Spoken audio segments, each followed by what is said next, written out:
Hello दोस्तों, नमस्कार। स्वागत करता हूं एक बार फिर से आप सभी का आपके अपने प्रिय चैनल पर। दोस्तों, आपको बता दें जो आज की हम बड़ी खबरें लेकर आए हैं, जहां पर भारत चाइना विवाद के बाद अन्य देशों से भी जुड़ी खबरें आ रही है दोस्तों, जो कि जानना बेहद जरूरी है आप सब के लिए दोस्तों। तो बताएंगे सारी खबरें, लेकिन उससे पहले अगर आप भी अपने भारतीय प्रधानमंत्री नरेंद्र मोदी और भारतीय सेना के हर कदम का दिल से समर्थन करते हैं दोस्तों, तो इस वीडियो को अभी कर दीजिए लाइक, चैनल को कर दीजिए सब्सक्राइब, बेल आइकन दबाइए, साथ ही कमेंट बॉक्स में लिख दीजिएगा जय हिंद। जी हाँ दोस्तों, तो खबरों में आगे बढ़ने से पहले आज के हेडलाइंस जान लेते हैं दोस्तों, जहां पर पहली बड़ी खबर में आपको बताएंगे कि मलेशिया ने 60 चीनी नागरिक को गिरफ्तार कर लिया है। जी हाँ दोस्तों, बड़ी खबर आ रही है, ये बताएंगे पूरी खबर क्या है। उससे आगे बताएंगे दोस्तों, जहां पर लद्दाख गतिरोध के बाद भारत ने चाइना के साथ मीटिंग में क्या कहा चाइना से, बताएंगे दोस्तों आपको। उससे आगे बताएंगे जहां पर चीन के खिलाफ ताइवान को हथियारों से लैस कर रहा है ये देश। जी हाँ दोस्तों, वो कौन सा देश है जरूर बताएंगे दोस्तों। साथ ही बताएंगे जहां पर अब चाइना को ऐसे पटकनी देने की तैयारी में है भारत, लिया ये सबसे बड़ा कदम चाइना के खिलाफ। जी हाँ दोस्तों, और कर रही है इस नए रणनीति की तैयारी। वो कौन सी रणनीति, कौन सा बड़ा फैसला है दोस्तों, ये भी बताएंगे आपको। साथ ही अब इन सभी देशों के बीच अब रूस भी मैदान में उतरता हुआ नजर आ रहा है दोस्तों, और अपने इन सारे घातक मिसाइलों को ताकतवर बनाने में जुटा हुआ है। बताएंगे पूरी खबर क्या है। उससे आगे दोस्तों बताएंगे जहां पर नवाज शरीफ से डरता हुआ दिखाई दे रहा है इमरान खान, स्वीकार किया भ्रष्टाचारी जनरल का इस्तीफा। जी हाँ दोस्तों, ये भी बताएंगे। साथ ही भारत मालदीव के बीच इस परियोजना को लेकर हुआ है समझौता। जी हाँ दोस्तों, साथ ही आपको बताएंगे जो तानाशाह कहे जाने वाले किम जोंग उन अचानक लगे रोने। जी हाँ दोस्तों, ये भी बड़ी खबर, क्यों रोए ये भी बताएंगे आपको दोस्तों। साथ ही बिहार चुनाव से जुड़ी बड़ी बड़ी खबरें आ रही है दोस्तों, वो भी बताएंगे। साथ ही दशहरे दिवाली से पहले मोदी सरकार का कर्मचारियों को बड़ा तोहफा। जी हाँ दोस्तों, 10,000 रुपए का फेस्टिवल एडवांस मिलने वाला है। जानने के लिए बने रहिएगा वीडियो के अंत तक दोस्तों। और अंत में इस वीडियो को अपने भाई बंधुओं में व्हाट्सएप, फेसबुक, पूरे भारत में शेयर करना बिल्कुल मत भूलिएगा दोस्तों। तो अब चलते हैं पहली और सबसे एक्सक्लूसिव बड़ी खबर की ओर दोस्तों, जहां आपको बता दें कि अब मलेशिया ने ड्रैगन को दिखाई आंखें, 60 चीनी नागरिक को कर लिया है गिरफ्तार। जी हाँ दोस्तों, बड़ी ही खबर आ रही है। बता दें आपको, साउथ चाइना सी में बढ़ते तनाव के बीच मलेशिया ने शनिवार को चीन के 6 जहाजों को घेर लिया। चाइना के ये जहाज जानबूझकर मलेशियाई जल सीमा में मछली पकड़ रहे थे, जिसके बाद हरकत में आई मलेशियाई नौसेना ने कार्यवाही करते हुए इन जहाजों पर सवार 60 चीनी नागरिकों को गिरफ्तार कर लिया है। कुछ ही दिन पहले इंडोनेशिया ने भी चाइना की कोस्ट गार्ड के एक शिप को अपनी समुद्री सीमा से बाहर खदेड़ दिया था। ऐसे में दोस्तों, मलेशियाई रक्षा मंत्रालय ने बताया कि 60 चीनी नागरिकों को पूर्वी मलेशियाई राज्य जोहोर के पूर्वी तट पर एक अभियान के दौरान हिरासत में ले लिया गया था। चाइना के सभी जहाज क्वीन हंडाओ बंदरगाह में पंजीकृत थे। मलेशियाई जल सीमा में 2016 से 2019 के बीच चाइना के जहाजों ने कम से कम 89 बार घुसपैठ की है। इसके बाद से ही मलेशिया ने अपनी समुद्री सीमा पर गश्त को बढ़ा दिया था। ऐसे में दोस्तों, ये बड़ी खबर आती हुई, जहां पर चाइना ये सोचता है कि हम ताकतवर हैं और हमारा कोई सामना या कोई हमें डराने की कोशिश भी नहीं कर सकता। लेकिन ऐसे में दोस्तों, मलेशिया ने जिस प्रकार से इन सबको गिरफ्तार किया है चीनी नागरिकों को, इससे एक जरूर मैसेज गया होगा चाइना में कि चाइना से कोई डरने वाला नहीं है, चाहे वो छोटा सा देश हो चाहे वो बड़ा देश हो। ऐसे में दोस्तों, आपकी क्या राय है और इस गिरफ्तारी को लेकर आप क्या कहना चाहेंगे, कमेंट सेक्शन में लिखकर जरूर बताइएगा दोस्तों। चलते हैं दूसरी बड़ी एक्सक्लूसिव खबर की तरफ, जहाँ पर लद्दाख गतिरोध के बीच भारत की 2 टुक, चाइना जल्द सैनिकों को हटाए पीछे। जी हाँ दोस्तों, पूर्वी लद्दाख में गतिरोध के समाधान के लिए भारत ने सोमवार को चाइना के साथ 7वें दौर की सैन्य वार्ता में बीजिंग से अप्रैल पूर्व की यथा स्थिति बहाल करने और विवाद के सभी बिंदुओं से चीनी सैनिकों की पूर्ण वापसी करने को कहा। सरकारी सूत्रों ने ये बात कही दोस्तों। उन्होंने बताया कि पूर्वी लद्दाख में कोर कमांडर स्तर की वार्ता दोपहर लगभग 12 बजे वास्तविक नियंत्रण रेखा LAC पर चुशूल क्षेत्र में भारतीय इलाके में हुई और रात 8:30 बजे के बाद बाद भी ये मीटिंग जारी रहा। जी हाँ दोस्तों, ऐसे में सीमा विवाद छठे महीने में प्रवेश कर चुका है और विवाद का जल्द समाधान होने के आसार कम ही दिखाई दे रहे हैं, क्योंकि भारत और चाइना ने बेहद ऊंचाई वाले क्षेत्रों में लगभग 1 लाख सैनिक तैनात कर रखे हैं, जो लंबे गतिरोध में डटे रहने की तैयारी है। ऐसे में दोस्तों, सूत्रों ने बताया है कि वार्ता में भारत ने जोर देकर कहा है कि अब बहुत हो गया, चाइना को विवाद के सभी बिंदुओं से अपने सैनिकों को जल्द और पूरी तरह वापस बुलाना चाहिए तथा पूर्वी लद्दाख में सभी क्षेत्रों में अप्रैल से पूर्व की यथास्थिति बहाल होनी चाहिए। ये गतिरोध 5 मई को शुरू हुआ था और आज 6वां महीना होने को जा रहा है और हम चाहते हैं कि चाइना जल्द से जल्द अपने सैनिकों को पीछे हटाए, वरना अगली बार भारत भी कड़ा एक्शन लेगा। ऐसा दोस्तों सूत्रों के हवाले से खबर पता लगी है जो हमने आपको बताया। दोस्तों ऐसे में आपकी क्या राय है और आपको क्या लगता है, क्या बातचीत से मानेगा चाइना? दोस्तों जरूर बताइएगा। अगर लगता है कि नहीं तो युद्ध होनी चाहिए या नहीं, हाँ या ना में जवाब दीजिएगा। एक और खबर की ओर चलें तो चाइना के खिलाफ ताइवान को हथियारों से लैस बना रहा है अमेरिका, नई आर्म्स डील को दे दी मंजूरी। जी हाँ दोस्तों, अमेरिकी प्रशासन ने ताइवान आर्म्स डील को मंजूरी दे दी है। लगभग 513 अरब रुपए की इस डिफेंस डील को यूएस कांग्रेस की भी हरी झंडी मिल गई है। इसके जरिए अमेरिका कई तरह की एडवांस मिसाइलें और सेंसर्स ताइवान को देगा।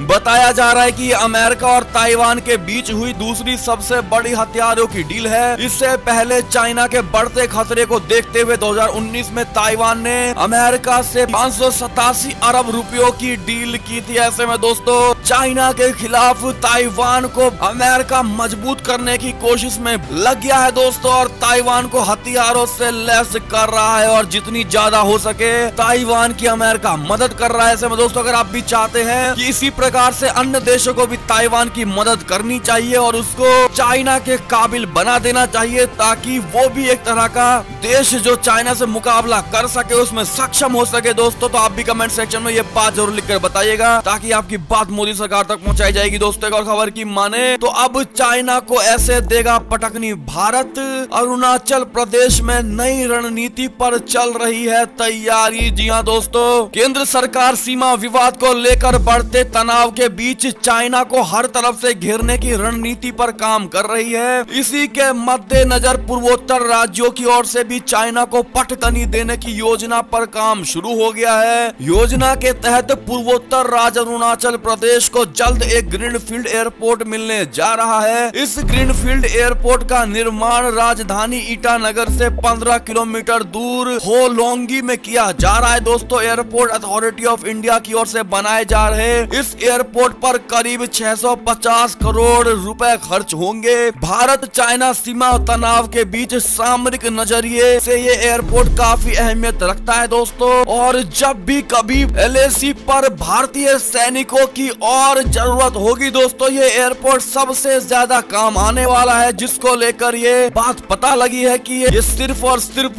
भारतीय बॉर्डर पर सैनिकों को पहुंचाने के लिए भी एयरपोर्ट बहुत महत्वपूर्ण है और उसी नजरिए से इसको बनाया गया है दोस्तों। ऐसे में अगर आप भी इस रणनीति को सही मानते हैं भारत के खिलाफ, तो आप भी कमेंट सेक्शन में मोदी सरकार को धन्यवाद जरूर कर दीजिएगा दोस्तों इस नई रणनीति के लिए। एक और खबर की माने तो S-400 को और घातक बना रहा है रूस, डिफेंस सिस्टम में ताकतवर मिसाइलों को करेगा शामिल। जी हाँ दोस्तों, अमेरिका से बढ़ते तनाव के बीच रूस ने अपने S-400 और S-300 मिसाइल सिस्टम को और घातक बनाने का काम शुरू कर दिया है। इस सिस्टम में रूस नई तरह की कई मिसाइलों को शामिल करने जा रहा है, जो दुश्मन के किसी भी मिसाइल को मार गिराने में सक्षम होंगी। रूस का ये हथियार अपना कैटेगरी में दुनिया में सबसे बेहतरीन माना जाता है। भारत भी रूस से 40,000 करोड़ रुपए में S-400 के 5 मिसाइल सिस्टम को खरीदने की डील है। जी हाँ दोस्तों, ऐसे में आपकी क्या राय है जरूर बताइएगा। एक और खबर की माने तो पाकिस्तान से पहली बड़ी खबर दोस्तों, जहां नवाज शरीफ से डरा इमरान खान, स्वीकार किया भ्रष्टाचारी जनरल का इस्तीफा। जी हाँ दोस्तों, पाकिस्तान के प्रधानमंत्री इमरान खान चाहकर भी अरबों रुपए के भ्रष्टाचार में आकंठ डूबे अपने लाडले जनरल असीम सलीम बाजपा को बचा नहीं पाए और उन्हें विपक्ष के बढ़ते दबाव के बाद इस्तीफे को स्वीकार करना पड़ा। बाजवा ने भ्रष्टाचार के खुलासे के बाद पिछले दिनों PM के सलाहकार पद से इस्तीफा दे दे दिया था। बाजवा पर पाकिस्तानी सेना के प्रवक्ता और चाइना पाकिस्तान इकोनॉमिक कॉरिडोर के अध्यक्ष पद पर रहते हुए अरबों रुपए की दौलत बनाने का आरोप लगा है। ऐसे में दोस्तों इमरान खान भी अपने लाडले को बचा नहीं सके दोस्तों, और नवाज शरीफ से डरते हुए रोते हुए नजर आ रहे हैं। ऐसे में आपकी क्या राय है जरूर बताइएगा। एक और खबर की माने तो भारत मालदीव के बीच जीएमसीपी पुल निर्माण परियोजना के लिए समझौता हो गया है। जी हाँ दोस्तों, बड़ी खबर, भारत और मालदीव में सोमवार को ग्रेटर माले कनेक्टिविटी प्रोजेक्ट के कार्यान्वयन के लिए $40 करोड़ लाइन ऑफ क्रेडिट समझौता हुआ है। ये परियोजना द्वीपीय राष्ट्र में 6.7 किलोमीटर लंबी परियोजना है। भारत ने अगस्त में इस परियोजना के लिए $40 करोड़ और $10 करोड़ के फंड की घोषणा की थी। विदेश मंत्री एस जयशंकर ने कहा था कि पुल माले को गुलही, फाल्गु बंदरगाह और थिलाफूसी औद्योगिक क्षेत्र से जोड़ेगा, जिससे अर्थव्यवस्था को पुनर्जीवित करने में मदद मिलेगी। जी हाँ दोस्तों, ऐसे में ये बड़ी खबर आती हुई दिखाई दे रही है। इस पर आपकी क्या राय है दोस्तों, जरूर कमेंट सेक्शन में लिखकर बताइएगा। एक और खबर की ओर चले तो आर्मेनिया के विरुद्ध शत्रुता पर अमेरिका में प्रदर्शन, लॉस एंजलिस में हजारों लोग हुए शामिल। जी हाँ दोस्तों, एक और खबर की माने तो आखिर कब मिलेगी अच्छी खबर, जॉनसन एंड जॉनसन ने रोका कोरोना वैक्सीन का ट्रायल। जी हाँ दोस्तों, वजह क्या है आपको बता दें। New Jersey company new Brunswick के एक प्रवक्ता जैक सर्जेंट ने हेल्थ केयर न्यूज मुहैया कराने वाली एजेंसी STAT की रिपोर्ट को सही बताया और कहा है कि जॉनसन एंड जॉनसन की कोरोना वायरस की वैक्सीन पर जारी ट्रायल को रोक दिया गया है। आपको बता दें जॉनसन एंड जॉनसन की AD26 और COV2S वैक्सीन अमेरिका में चौथी ऐसी वैक्सीन है जो क्लिनिकल ट्रायल के अंतिम चरण में थी। पिछली बार की रिपोर्ट में कहा गया था कि वैक्सीन ने प्रारंभिक अध्ययन में कोरोना वायरस के खिलाफ एक मजबूत प्रतिरक्षा प्रतिक्रिया बनाई है। शोधकर्ताओं ने कहा था कि अब तक के परीक्षण परिणामों के आधार पर कोई गंभीर दुष्प्रभाव नहीं थे। लेकिन दोस्तों इसके पीछे कारण क्या है वैक्सीन को रोकने का, ये तो अभी तक क्लियर नहीं हो पाया दोस्तों। लेकिन जैसे ही इससे जुड़ी खबर आती है आपको हम तुरंत बताएंगे। एक और खबर की ओर चलें दोस्तों तो तानाशाह किम जोंग उन अचानक लगे रोने और उन्होंने बोला सॉरी। क्यों बोला बताएं आपको। तो नॉर्थ कोरिया के सर्वोच्च नेता किम जोंग उन ने कोरोना महामारी के दौरान देश के सही तरीके से देखभाल नहीं कर पाने को लेकर मांगी है माफी। सत्ताधारी पार्टी के 75वें स्थापना दिवस समारोह के मौके पर संबोधन के दौरान देश के संघर्ष का बखान करते हुए उत्तर कोरियाई तानाशाह कई बार भावुक हुआ और उसके आंसू छलक पड़े। ऐसे में दोस्तों अगर आप भी मानते हैं कि ऐसे ही होने चाहिए देश के प्राइम मेंबर जो बड़े पद पर हैं, और अगर उनको लगता है कि उन्होंने कोई ना कोई गलती की है या उनसे कोई चूक रह गई है तो वो कम से कम अपने देशवासियों के प्रति प्रेम तो दिखाते हैं दोस्तों, या फिर उनसे वक्तव्य तो करते हैं। ऐसे में आपकी भी अगर राय है कि किम जोंग उन ने सही किया तो कमेंट सेक्शन में जरूर लिखकर बताइएगा, अगर गलत किया तो कारण जरूर दीजिएगा दोस्तों। एक और खबर की माने तो बुरे फंसे पाकिस्तान के प्रधानमंत्री इमरान खान, सुप्रीम कोर्ट ने भेजा है नोटिस। जी हाँ दोस्तों, पाकिस्तान की आर्थिक बदहाली किसी से छिपी हुई नहीं है। चाइना से मिलने वाली खैरात से ही पाकिस्तान का गुजारा चल रहा है। इसके बावजूद नए पाकिस्तान का सपना दिखाने वाले प्रधानमंत्री इमरान खान जनता के पैसे को अपने राजनीतिक हित साधने में इस्तेमाल कर रहे हैं। जी हाँ दोस्तों, इमरान खान की इस गैर जिम्मेदाराना हरकत पर पाकिस्तान के उच्चतम न्यायालय ने कड़ी नाराजगी जताते हुए सोमवार को उन्हें एक नोटिस जारी किया है। खान को अपनी पार्टी के समर्थक वकीलों के एक राजनीतिक कार्यक्रम में हिस्सा लेने के लिए ये नोटिस दिया गया है, जिसके आयोजन में कथित तौर पर सार्वजनिक कोष का उपयोग किया गया। ऐसे में दोस्तों अगर आप भी मानते हैं कि पाकिस्तान प्रधानमंत्री नहीं बल्कि एक लुटेरा और आतंकवादी है तो कमेंट सेक्शन में इस बात को लिखकर जरूर बताइएगा दोस्तों, अगर आप भी भारत के सच्चे नागरिक हैं तो। एक और खबर की माने तो इमरान के खिलाफ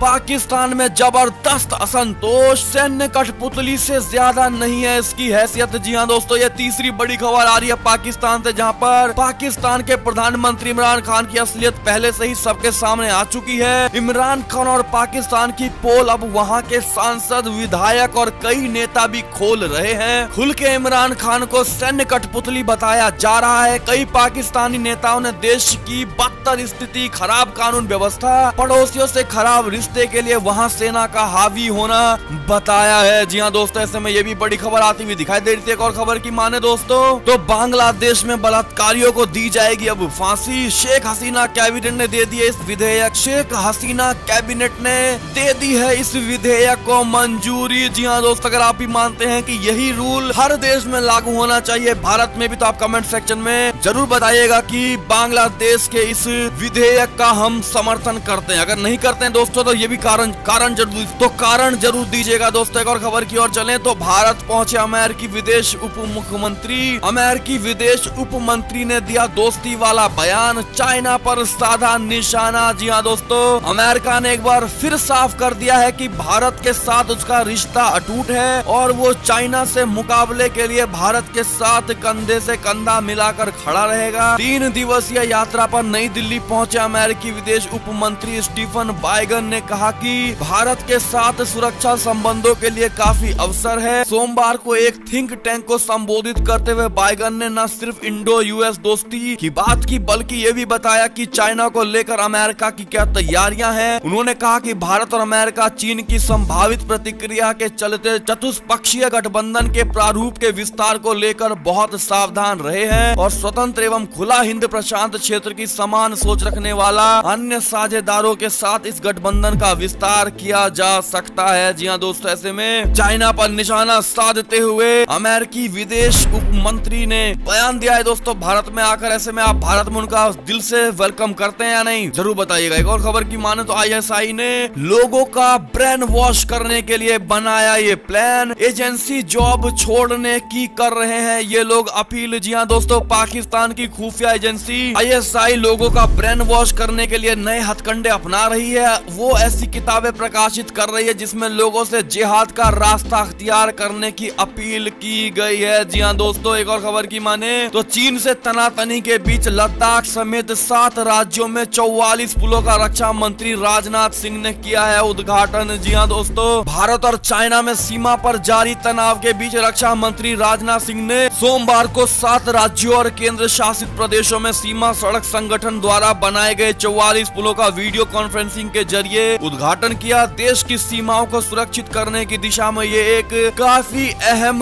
कदम माना जा रहा है। जी हाँ दोस्तों, ऐसे में इन सभी पुलों का उद्घाटन को लेकर अगर आप भी समर्थन करते हैं और बधाई देना चाहते हैं राजनाथ सिंह को दोस्तों, तो कमेंट सेक्शन में बधाई जरूर दीजिएगा। एक और खबर की ओर चले तो फारूक अब्दुल्ला के विवादित बयान पर भड़की बीजेपी। संबित पात्रा ने दिया करारा जवाब। जी हाँ दोस्तों, नेशनल कॉन्फ्रेंस के अध्यक्ष फारूक अब्दुल्ला ने रविवार को विवादित बयान जारी करते हुए कहा कि वो चाइना की मदद से जम्मू कश्मीर में अनुच्छेद 370 को दोबारा बहाल करेगी। इस बयान का कड़ा विरोध करते हुए बीजेपी प्रवक्ता संबित पात्रा ने कहा कि अब्दुल्ला ने देश की संप्रभुता पर कई बार सवाल उठाए हैं। फारूक अब्दुल्ला और राहुल गांधी एक जैसे हैं, ये दोनों एक ही सिक्के के 2 पहलू हैं। ऐसे में दोस्तों, अगर आप भी संबित पात्रा के इस बयान का दिल से समर्थन करते हैं तो 100% समर्थन है हमारा संबित पात्रा के बात का, ये लिखकर जरूर बताइएगा दोस्तों कमेंट सेक्शन में। एक और खबर की ओर चलें दोस्तों तो बिहार चुनाव को लेकर बड़ी खबर, जहां नीतीश कुमार ने भागलपुर दंगा याद दिलाकर आरजेडी पर साधा निशाना। कहा काम पर दीजिए वोट, ना कि बयानबाजी पर। जी हां दोस्तों, मुख्यमंत्री नीतीश कुमार ने सोमवार से बिहार विधानसभा चुनाव के पहले चरण के लिए चुनाव प्रचार शुरू कर दिया है। नीतीश कुमार ने जेडीयू जनता दल यूनाइटेड कार्यालय से वर्चुअल रैली को संबोधित करते हुए कहा कि हम लोगों से आग्रह करते हैं कि वो काम के आधार पर अपना निर्णय ले। जनता मालिक है, हम लोगों का काम पसंद है तो फिर सरकार बनाने का दोबारा मौका दीजिए। ऐसे में दोस्तों, आपकी क्या राय है और किसको आप सरकार बनते हुए देखना चाहते हैं बिहार में, उस पार्टी का नाम लिखकर बताइएगा दोस्तों कमेंट सेक्शन में। एक और खबर की माने तो ट्रंप ने कहा WHO ने भी माना लॉकडाउन लागू न करने का मेरा फैसला एकदम ठीक था। जी हाँ दोस्तों, अमेरिका के राष्ट्रपति डोनाल्ड ट्रंप की ओर से नया बयान आया है WHO को लेकर। एक और खबर की माने तो ट्रंप का आरोप है कि जो बाइडेन ने चाइना भेजी है नौकरियां। जी हाँ दोस्तों, अमेरिकी राष्ट्रपति डोनाल्ड ट्रंप ने डेमोक्रेटिक पार्टी से राष्ट्रपति पद के उम्मीदवार जो बाइडेन पर आरोप लगाया है कि जब वो सीनेटर और उपराष्ट्रपति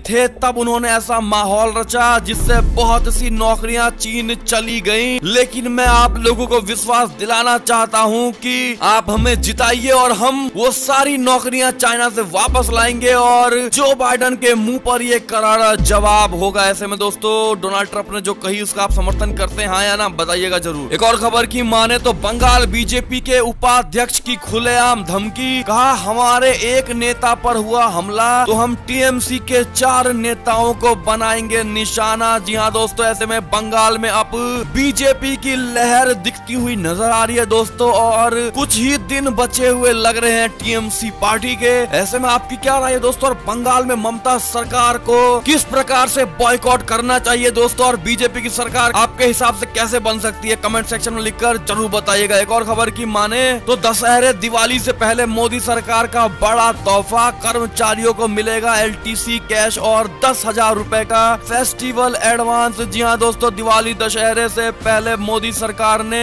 सरकारी कर्मचारियों को तोहफा दिया है। वित्त मंत्री निर्मला सीतारमण ने संवाददाता सम्मेलन में कहा कि महामारी से अर्थव्यवस्था प्रभावित हुई है। अर्थव्यवस्था में मांग बढ़ाने के लिए 2 प्रस्ताव पेश किए गए हैं। पहला एलटीसी कैश वाउचर स्कीम और दूसरा स्पेशल फेस्टिवल एडवांस स्कीम है। स्पेशल फेस्टिवल एडवांस स्कीम के तहत सरकारी कर्मचारियों को 10,000 रुपए फेस्टिवल एडवांस देगी। साथ ही कर्मचारियों को एलटीसी में टिकट किराए का भुगतान नकद में किया जाएगा। जी हाँ दोस्तों, बड़ी खबर। ऐसे में आपकी क्या राय है जरूर बताइएगा। एक और खबर की माने तो प्रदेश में 7,000 ट्रिपल तलाक पीड़ित महिलाएं जिनको 6,000 रुपए सालाना देगी योगी सरकार। जी हाँ दोस्तों, एक और खबर की माने तो त्योहारों में पहले सरकार सस्ते में बेच रही है सोना, सिर्फ 5 दिन तक का है आप लोगों को मौका। जी हाँ दोस्तों, एक और जहां सोने की कीमत पिछले कई दिनों से बढ़ रही है, तो वहीं केंद्र सरकार ने जनता को सस्ती दरों पर सोना खरीदने का मौका दिया है। निवेशकों सॉवरेन गोल्ड ब्रांड यानी सॉवरेन गोल्ड बॉन्ड योजना के तहत बाजार मूल्य से काफी कम दाम में सोना खरीद सकते हैं। ये योजना सिर्फ 5 दिन के लिए है, इसलिए अगर आप इस योजना का लाभ उठाना चाहते हैं दोस्तों तो देरी ना करें। आज इसका पहला दिन है, इसकी बिक्री पर होने वाले आज इसका दूसरा दिन है। इसकी बिक्री पर होने वाले लाभ पर आयकर नियमों के तहत छूट के साथ और कई लाभ मिलने वाले हैं आप लोगों को। जी हाँ दोस्तों, ऐसे में बड़ी खबर आती हुई दिखाई दे रही थी। एक और खबर की माने तो दिल्ली से खबर दोस्तों, जहां आज से भक्तों के लिए खुल जाएगा अक्षरधाम मंदिर और इसके लिए नए टाइम टेबल बनाया गया है। जी हाँ दोस्तों, 13 अक्टूबर से शाम 5 बजे से मंदिर भक्तों के लिए खोला जाएगा। शुरुआत में थोड़े थोड़े समय के लिए भक्तों को प्रवेश दिया जाएगा। शाम 6:30 बजे तक भक्तों को प्रवेश दिया जाएगा दोस्तों। बाद में 7:15 के बाद से सहज आनंद वाटर शो की प्रस्तुति होगी। इसी के साथ प्रेमवती फूड स्टॉल से कुछ नाश्ता उपलब्ध होगा और अक्षरधाम हाट से छोटे मोटे हर्बल उत्पाद होंगे। जी हाँ दोस्तों, ऐसे में ये भी बड़ी खबर आ रही थी दोस्तों जो हमने आपको बताया है। ऐसे में दिल्ली वासी और आसपास के रहने वाले कितने लोग हैं कमेंट सेक्शन में जरूर लिखकर बताइएगा अपने लोकेशन के साथ। और दोस्तों अंतिम बड़ी खबर की बात करें तो चीन की लाइट को गोबर से जवाब देगा भारत। दिवाली पर बाजार में आएंगे 33 करोड़ गाय के बने गोबर से दिए बने दिए। जी हाँ दोस्तों, चीन को जवाब देने के लिए भारत ने अब अपनी गाय के गोबर का सहारा ले लिया है। राष्ट्रीय आयोग अगले महीने दिवाली के दौरान चीनी उत्पादों का मुकाबला करने के लिए गाय के गोबर से बने 33 करोड़ पर्यावरण अनुकूल दिए के उत्पादन करने का लक्ष्य तय कर रहा है। आयोग के अध्यक्ष वल्लभ भाई कथीरिया ने सोमवार को यह जानकारी दी है। ऐसे में दोस्तों अगर आप भी भारतीय मूल के बने हुए इन दियों का दिल से समर्थन करते हैं दोस्तों और मानते हैं कि ये आत्मनिर्भर भारत के लिए सबसे बड़ा फैसला है और आप इसका समर्थन करते हैं दोस्तों, तो कमेंट सेक्शन में जरूर लिखकर बताइएगा कि हमारा पूरा समर्थन है इस भारतीय मूल दिए का और जब तक रहेंगे भारत का ही सामान यूज करेंगे और आगे भारत को बढ़ाएंगे। लिखना मत भूलेगा दोस्तों। और ऐसे में ये थी अब तक की सारी बड़ी खबरें। आपको हमारी खबरें कैसी लगी दोस्तों? आशा करता हूँ बड़ी ही अच्छी लगी होगी। अगर जरा भी अच्छी लगी है तो इस वीडियो को अभी अपने भाई बंधुओं में व्हाट्सएप, फेसबुक, पूरे भारत में शेयर करना बिल्कुल मत भूलेगा दोस्तों। और अभी कर दीजिए इस वीडियो को लाइक।